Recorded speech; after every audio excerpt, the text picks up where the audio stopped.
Kekudusanmu Bapa penuhiku, ku rindu selalu diam dalam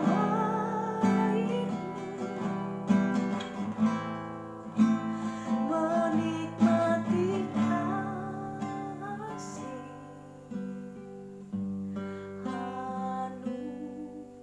anugerah-Mu. Selamat pagi Tuhanku, salam selamat pagi Bapak Ibu dan anak-anakku yang dikasih dalam nama Tuhan Yesus. Pagi hari ini kita berbicara tentang aneka cara Tuhan memberkati umatnya. Aneka cara Tuhan memberkati umatnya. Manusia ingin diberkati Tuhan dengan cara manusia. Tetapi cara Tuhan memberkati selalu menggunakan cara yang tidak terduga oleh manusia.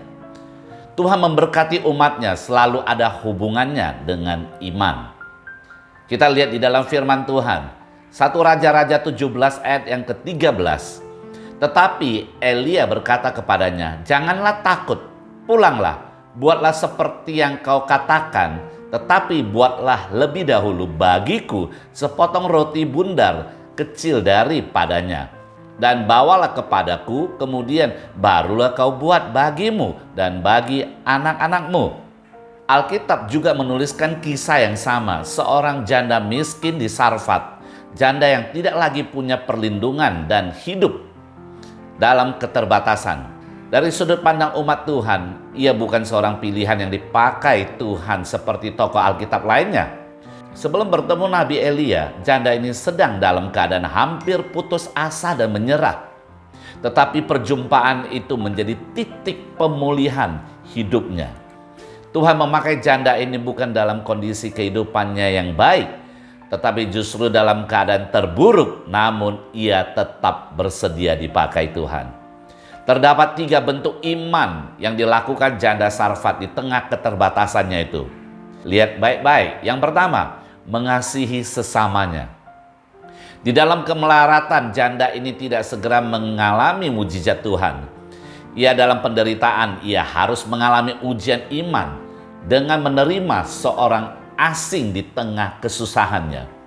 Dalam keadaan yang sulit sekalipun, tak ada alasan untuk tidak mengasihi dan menolong orang lain. Ingat itu. Yang kedua, bertindak dengan iman yang besar.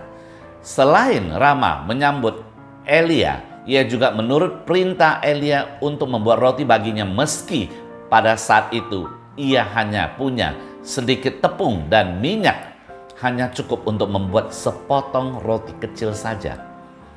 Yang ketiga, memberi yang terbaik bagi Tuhan. Tindakan janda ini memberi seluruh minyaknya kepada Elia, membuktikan bahwa ia memiliki kasih yang besar kepada Tuhan. Memang saat itu Elia terkesan hanya mementingkan perutnya sendiri, tetapi pada kenyataannya Tuhan bekerja memelihara hidup janda Sarfat lebih dari sebelumnya. Di dalam ia menyalurkan berkat, ia menerima berkat. Ucapan Elia pun terjadi, tepung dan minyak itu tidak berkurang dan bahkan dapat mencukupi makan mereka beberapa waktu lamanya. Haleluya. Lihat dan pelajari nanti di dalam kitab Raja-Raja 17 ayat yang 15 sampai dengan 16. Seperti ucapan Yesus di dalam kitab Lukas 6 ayat yang ke-38. Berilah dan kamu akan diberi, suatu takaran yang baik, yang dipadatkan, yang digoncang, dan yang tumpah keluar akan tercurah di dalam ribamu. Sebab ukuran yang kamu pakai untuk mengukur akan diukurkan kepadamu. Haleluya. Mari kita berdoa. Terpujilah di dalam nama Allah Bapa, Putra, dan Roh Kudus, dan terpujilah di dalam nama Tuhan Yesus. Terima kasih Tuhan, berkat anugerah-Mu yang telah memberkati kami dan memberitahukan kepada kami pada masa kekurangan sekalipun. Dan kami diberikan kesempatan menabur, maka kami akan menabur. Dan itulah yang dikatakan, kami yang memiliki iman dan kita tahu bahwa Tuhan akan memberkati kita. Terima kasih Tuhan, pelajaran yang sangat berharga dan merupakan satu daripada demonstrasi iman yang besar kami akan lakukannya Tuhan. Tuhan berkati dan Tuhan peliharalah, bahkan Engkaulah yang menjaga daripada apa yang akan terjadi di dalam pilkada ini. Engkau berikan damai sejahtera dan ketenangan bagi umat-umat-Mu dan bagi seluruh penduduk yang ada di Indonesia. Terima kasih Tuhan, kami melakukan aktivitas ini pada pagi hari ini di dalam nama Allah Bapa, Putra, dan Roh Kudus, dalam nama Tuhan Yesus. Mari kita sama-sama katakan amin.